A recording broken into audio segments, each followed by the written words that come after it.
The Boston skyline gleamed gold in the autumn sunset, towers of glass and steel casting long shadows across the harbor. Inside a historic Beacon Hill mansion, Alexander Whitfield sat alone in his wheelchair, staring at the city he commanded yet couldn't walk through.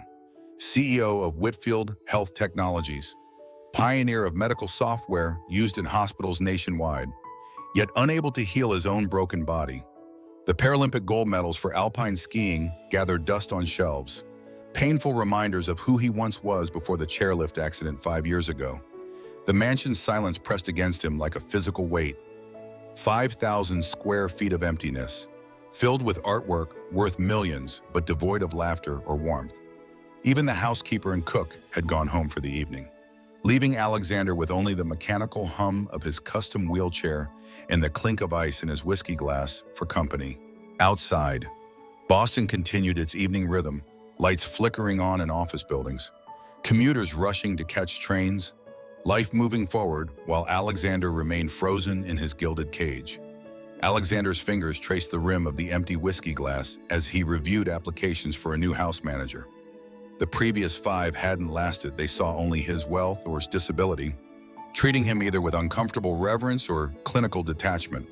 The familiar ache of loneliness pressed against his chest as New England's fall colors painted the world outside in warm hues he couldn't feel inside. His phone buzzed with a board meeting reminder. The vultures were circling, questioning if a broken man could lead a billion-dollar company. Crawford's email had been particularly pointed this morning. Perhaps we should discuss interim leadership options while you focus on your health. The subtext was clear: step down, disappear, let the able-bodied men take control. When Noah Reynolds walked through the door for his interview, something shifted in the air. Unlike the others, the young man didn't stare at the wheelchair. His handshake was firm, his blue eyes direct. He wore a simple button-down shirt, sleeves rolled to the elbows, and carried a worn leather messenger bag rather than the polished briefcases of previous applicants. There was something unguarded about him, a refreshing absence of calculation. "I needed to drop out of medical school when my father lost his factory job in Pittsburgh," Noah explained, settling into the chair across from Alexander without waiting to be invited. "My family needs help, and I need to clear my loans." His honesty was disarming. No manufactured sympathy, no desperate need to please, just authentic determination wrapped in quiet dignity. "Medical school?" Alexander raised an eyebrow. "Seems like managing a house would be a significant detour." "Life rarely moves in straight lines," Noah replied, a slight smile softening his features. "The skills transfer more than you'd think: organization, attention to detail, ability to handle unexpected crises." Alexander found himself sharing more than he intended about the demands of the house, his medical routines, his preference for privacy. Noah listened, really listened, asking questions about the specialized equipment with genuine interest. For the first time in years, Alexander felt seen not as a wheelchair, not as a billionaire, just as a human with specific needs. That night, after hiring Noah, Alexander wheeled himself onto the terrace. The first maple leaves were falling, carried by the wind like messengers of change. Perhaps, like autumn, something new could emerge from his life's decay. Follow Heart Stories for more tales of unexpected connections that remind us that sometimes healing begins not with medicine, but with being truly seen by another soul. The mansion transformed under Noah's care over the next 2 months. Thanksgiving approached, and Alexander noticed delicate decorations appearing: thoughtful arrangements of autumn leaves, small pumpkins from local farms, and hand-dipped beeswax candles that filled the rooms with honey-scented warmth. The house began to breathe again, its stately rooms softened by subtle touches that spoke of care rather than ostentation. One evening, Alexander discovered Noah had replaced the clinical, hospital-like arrangement of his medications with an antique wooden cabinet, each compartment labeled in elegant script. The necessities remained, but now presented with dignity rather than constant reminder of limitation. Alexander found himself watching Noah work through reflections in windows and silver frames, curious about the young man who hummed softly while arranging fresh flowers from the garden. There was something methodical yet natural in Noah's movements, a presence that somehow made the vast mansion feel less empty. He moved through the rooms like someone comfortable in his own skin, a quality Alexander had once possessed but lost somewhere between the accident and the countless surgeries that followed. Noah showed particular kindness to Eduardo, the elderly Mexican gardener who had served the estate for decades. Alexander observed from his office window as Noah brought the old man tea during chilly mornings, learned Spanish phrases, and listened to Eduardo's stories with genuine interest. One day, when Eduardo's arthritis flared badly, Noah quietly finished planting the winter bulbs himself, working until sunset to ensure the spring garden would bloom as planned. This wasn't the behavior of someone merely earning a paycheck. It revealed character, the quality Alexander's ex-partner Jason had lacked when he walked away after the accident, taking key investors with him and sending WH Tech stock into temporary freefall. The memory of Jason's departure still burned. "This isn't what I signed up for," he had said, standing in the hospital room while Alexander lay immobilized. "The company needs leadership that can be present, active." The double meaning wasn't lost on Alexander. Not just the company, but Jason himself needed someone whole, someone unmarred by tragedy.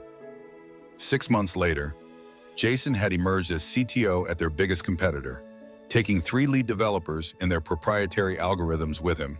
The betrayal had been both professional and deeply personal, teaching Alexander a brutal lesson about conditional love. The board meeting that Thursday was brutal. "Shareholders are nervous about your capacity," said Crawford, the silver-haired chairman who barely masked his ambition. "With Dynamed offering to acquire us, perhaps it's time to consider your legacy." The message hung in the air: step down, disappear. Alexander's knuckles whitened around his armrests as he defended the company he'd built from nothing. Crawford's eyes never quite met his, always looking slightly over Alexander's head, as if the wheelchair somehow made him shorter than his actual height. That night, Alexander struggled with spreadsheets, his vision blurring from fatigue. He hadn't heard Noah approach until a steaming mug appeared beside his keyboard. "Chamomile with honey," Noah said simply. "I noticed you skip your pain medication when you work late." Alexander looked up, surprised by the observation. Noah didn't hover or fuss, respecting the invisible boundary between employer and employee, yet his presence carried unexpected comfort. "Why medicine?" Alexander asked suddenly, his cursor blinking on financial projections that suddenly seemed less important. Noah leaned against the door frame, shoulders relaxing slightly. "My brother has diabetes. Growing up in Allentown, we couldn't always afford insulin. I watched my parents choose between rent and keeping him alive." The rawness in Noah's voice matched the authenticity in his eyes. "I wanted to build a system that doesn't force those choices on families." That night marked a shift.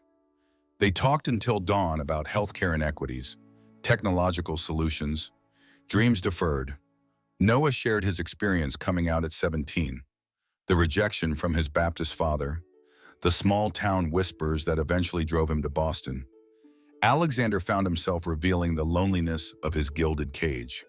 The betrayal of his ex-partner Jason, who'd been both his CFO and lover, before walking away with company secrets and a devastating press leak about Alexander's inability to perform. By the time orange sunlight spilled across the hardwood floors, something had changed. Alexander began taking his physical therapy seriously again. For the first time since the accident, he felt the stirring of purpose beyond survival. In Noah's presence, the wheelchair seemed less like a prison and more like simply a part of who he was, now not the whole story. True connection doesn't require perfect circumstances or similar backgrounds. Only authentic hearts brave enough to recognize each other across any divide. The November sky darkened early as the nor'easter intensified, heavy snowflakes swirling against leaded glass windows. Wind howled around the mansion's eaves, rattling shutters and whipping tree branches against the stone facade. Weather alerts flashed across Alexander's phone: travel advisories, power outage warnings, emergency protocols. Alexander had sent his staff home before roads became impassable, leaving only Noah to oversee the mansion's systems. The two men moved through the evening routine with practiced efficiency, checking generators, securing windows, ensuring Alexander's medical equipment had backup power sources. The storm's howling matched Alexander's physical pain as barometric pressure wreaked havoc on his damaged nerves. The weather always affected him this way, though he rarely admitted it to others. Tonight was worse than usual. The ache building steadily from his lower back down into legs that could no longer feel anything but phantom pain, a cruel joke of his nervous system. When the spasm hit sharp, electric agony shooting through his lower back, the cry escaped before he could suppress it. His tablet clattered to the floor as his body tensed involuntarily. Noah appeared instantly, medical training evident in his calm efficiency. No panic, no awkward hesitation, just immediate assessment. "Let me help you to bed," he said, supporting Alexander's transfer from wheelchair to mattress with strong, sure hands. There was no fumbling, no uncertainty in his movements, just steady, confident assistance that preserved Alexander's dignity even as his body betrayed him. As Noah adjusted pillows and administered medication, their faces drew close in the dim light, the professional distance between them thin like morning mist.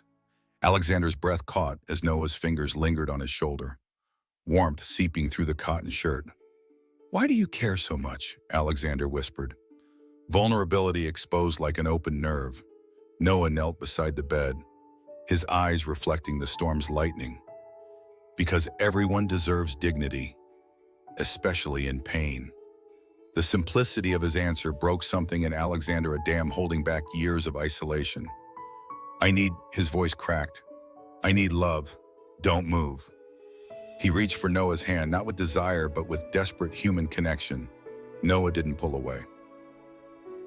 Instead, he stayed, talking softly through the night as wind rattled windows and snow blanketed Boston in silent white. By dawn, their fingers remained intertwined, crossing boundaries neither had intended to breach. Margaret Wilkins, the stone-faced housekeeper who'd served Alexander's family for decades, entered without knocking the next morning. Her sharp intake of breath when she discovered Noah asleep in a chair beside Alexander's bed, their hands still connected, echoed through the room like a gunshot. Her eyes widened, lips pressing into a thin line of disapproval. She backed out wordlessly, but her disapproval hung in the air like poison gas. 3 days later, Boston Herald's gossip section featured blind items about which tech CEO's inappropriate relationship with household staff might impact stock prices. Alexander's phone exploded with bored messages. Noah's expression when he brought the morning coffee was stricken. "I should leave," Noah said, standing rigid by the doorway, eyes fixed on the floor. "This will destroy everything you've built." Alexander wheeled forward, reaching out, but Noah stepped back. "They're already saying I'm after your money, your company. I won't be the reason WH Tech fails." Before Alexander could form a response, Noah was gone, his few possessions packed, his room empty except for a handwritten resignation letter citing personal reasons. No goodbye, no forwarding address. The following weeks became a blur of crisis management meetings. Crawford capitalized on the scandal, rallying board members to question Alexander's judgment. "This is exactly the distraction our competitors needed," he said during an emergency session. "Your personal choices have cost shareholders millions." The company's stock plummeted 15%. Acquisition vultures circled. The mansion felt colder than the deepening winter outside. Alexander's bed emptier than ever. He refused to hire a new house manager, letting dust gather on surfaces Noah once polished to perfection. Late one night, staring at the Christmas tree Noah had selected but never decorated, Alexander realized the true cost of privilege. It built walls disguised as protection. Real connection required vulnerability, risk, the courage to reach across divides of class, background, and circumstance. As snow continued to fall outside his window, Alexander understood that losing Noah had taught him what his accident couldn't. Some injuries cut deeper than broken bones, and some forms of paralysis affect the heart more than the limbs. February brought record-breaking cold to Massachusetts, ice formations crystallizing across Boston Harbor like frozen tears. The city moved in slow motion, wrapped in white silence and steel-gray skies. Alexander's days blurred together, a monotonous cycle of board meetings, physical therapy sessions, and empty evenings in rooms that seemed to echo with Noah's absence. His mood matched the bitter weather outside: cold, brittle, prone to sudden storms. The board had grown increasingly aggressive, Crawford orchestrating what amounted to a soft coup. Alexander fought back with everything he had, throwing himself into work with renewed intensity. He pushed the neural interface project forward, personally overseeing coding sessions and prototype testing. The work exhausted him, but exhaustion was preferable to the hollow ache that filled his chest whenever he allowed himself to think of Noah. After 6 weeks of silence, Alexander received a plain envelope with Vermont postmark. His hands trembled as he opened it, Noah's handwriting instantly recognizable. "I'm sorry for leaving without saying goodbye," the letter began. "You deserved better." Well, Noah explained he had found work at an LGBTQ+ youth center in Burlington, helping teens rejected by their families, kids facing the same isolation he once knew. "Here, I can do good without hurting your reputation." The words were carefully chosen, sincere yet distant, as if Noah was trying to close a door gently rather than slam it. "The center needs so much resources, funding, qualified staff, but we're making do. These kids have nowhere else to go, and neither did I. Once." The letter included an address, a simple gesture that felt like oxygen to a drowning man. Alexander stared at the Vermont location for hours before reaching for his phone. The rational part of his brain listed all the reasons to let this go: the board's scrutiny, the threatened acquisition, the public relations nightmare that could follow. But his fingers dialed anyway. "Jacob, prepare the car," he instructed his driver. "We're going to Burlington." His voice sounded strange to his own ears, decisive in a way it hadn't been for weeks. His COO protested when he announced his absence. Acquisition negotiations were reaching critical stages, Crawford pushing hard for Alexander to accept Dynamed's lowball offer. "Some things matter more than stock prices," Alexander said, ending the call. The journey north tested Alexander's physical limits. Rural Vermont roads weren't designed for accessibility, snowbanks creating barriers his wheelchair struggled to navigate. The small converted Victorian house glowed warmly against the twilight sky, rainbow flags flanking the wheelchair ramp, a detail that made Alexander's heart clench. Someone had considered accessibility, had thought about people like him. Through the window, he saw Noah bundled in a well-worn sweater, helping a teenager with homework. When Noah glanced up and saw Alexander outside, time suspended between them like a held breath. Noah's face transformed from shock to disbelief to something Alexander couldn't name but desperately needed. Noah rushed outside without a coat, snow catching in his eyelashes. "What are you doing here?" he asked, voice barely audible. Alexander's hands were numb from cold, but he'd never felt more certain. "Finding what matters," he answered simply. That night, in a small diner where no one recognized the tech billionaire in a wheelchair, they rebuilt bridges between their worlds. Noah described the center's work, his voice animated with purpose. Alexander shared the emptiness of the mansion without him, the hollowness of success without connection. "I was ready to sell the company," Alexander admitted. Nothing seemed to matter anymore. Their fingers touched across the Formica table, intentional this time, not born from pain or crisis, but from choice. The next morning, Alexander made the most significant decision of his life. He called a press conference at Burlington's historic hotel, national tech reporters and business journalists gathering with puzzled expressions. With Noah standing beside him, nervous but unwavering, Alexander had addressed the cameras directly. "For years, I've built technology to improve healthcare while ignoring my own well-being. Today, that changes." He announced a new foundation focused on LGBTQ+ youth healthcare, introduced Noah as both his partner and the foundation's co-director, and directly challenged the tech industry's hypocritical embrace of diversity in marketing, but not practice. Crawford called immediately after, apoplectic about stock implications. But something remarkable happened. Whitfield stands trended nationwide, with thousands sharing stories of workplace discrimination and closeted corporate existence. By evening, each tech stock had stabilized, then risen slightly, Messages of support outnumbered criticism 10-1. Alexander and Noah watched the coverage from a small timber cabin on Lake Champlain's shore, their new weekend home far from Boston's corporate politics. "Are you sure about this?" Noah asked, worry lines creasing his forehead. Alexander took his hand, certainty replacing doubt. "For the first time since before my accident, yes, completely. Real courage isn't facing physical danger or business rivals, it's being authentic when society rewards conformity, and choosing love when fear seems safer." Spring blossomed across Vermont 3 years later, wildflowers dotting the lakeside path where Noah pushed Alexander's wheelchair during their evening ritual. The cabin had grown into a proper home, with a state-of-the-art home office where Alexander continued leading WH Tech remotely, while Noah split his time between the youth center and medical school. Having finally resumed his studies with Alexander's encouragement, the path around the lake had been specially designed smooth enough for wheelchair access, but natural enough to preserve the landscape's beauty. It represented their relationship perfectly accommodating differences while maintaining harmony. Their life together had found rhythm and purpose, though Alexander's health continued its gradual decline. Complications from his spinal injury, creating new challenges each season, the neuropathic pain had intensified, requiring stronger medications with increasingly difficult side effects.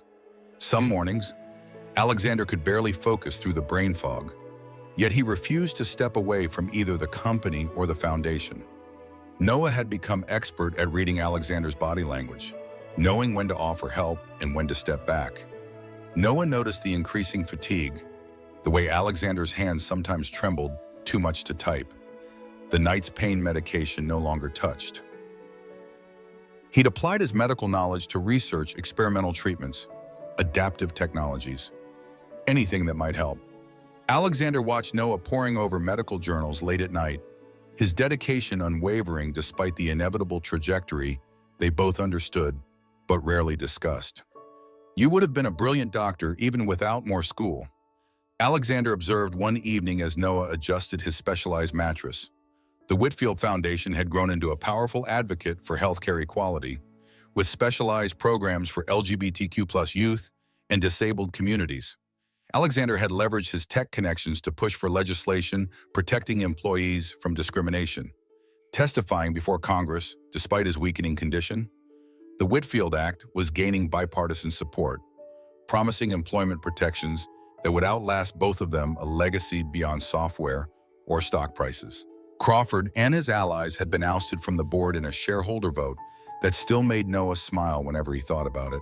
Alexander had arrived at that meeting with indisputable evidence of attempted corporate sabotage, revealing Crawford's backroom dealings with Dynamed. The victory had been sweeter for its unexpectedness, proof that integrity sometimes prevailed even in the cutthroat world of corporate politics. One autumn morning, as maple leaves turned crimson outside their window, mirroring their first meeting years before, Alexander called Noah to his study. "There's something I need to show you," he said, voice thin but determined. From his desk drawer, he removed a leather portfolio containing detailed schematics for an adaptive neural interface technology he'd been developing secretly for months. "It won't help me now," Alexander explained, "but it could change lives for thousands like me." Noah recognized the brilliance in the design, the culmination of Alexander's engineering genius and personal experience with disability. As winter approached again, Alexander's systems began failing faster than doctors predicted.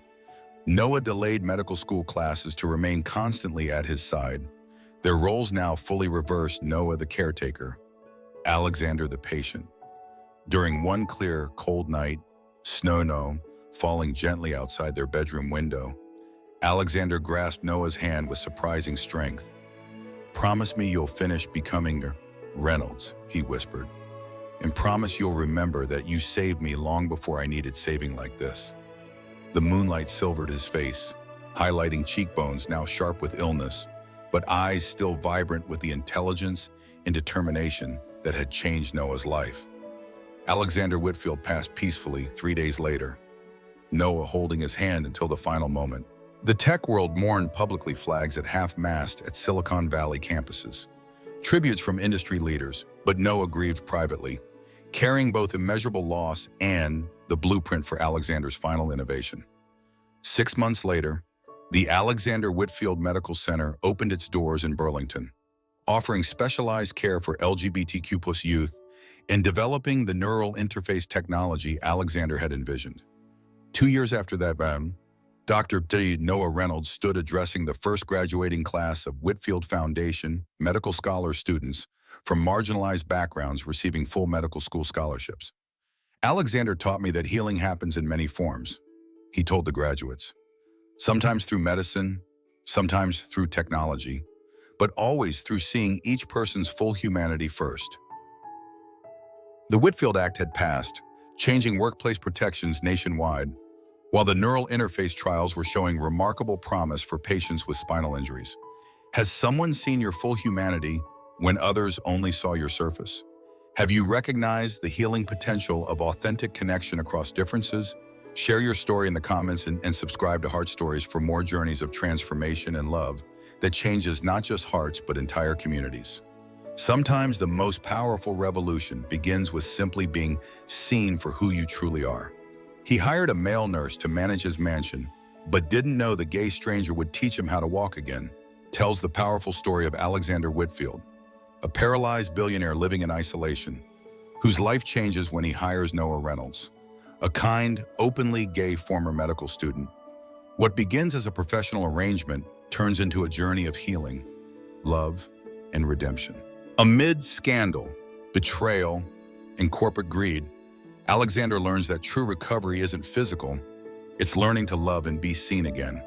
A shocking and emotional LGBTQ+ story about vulnerability, courage, and the power of human connection.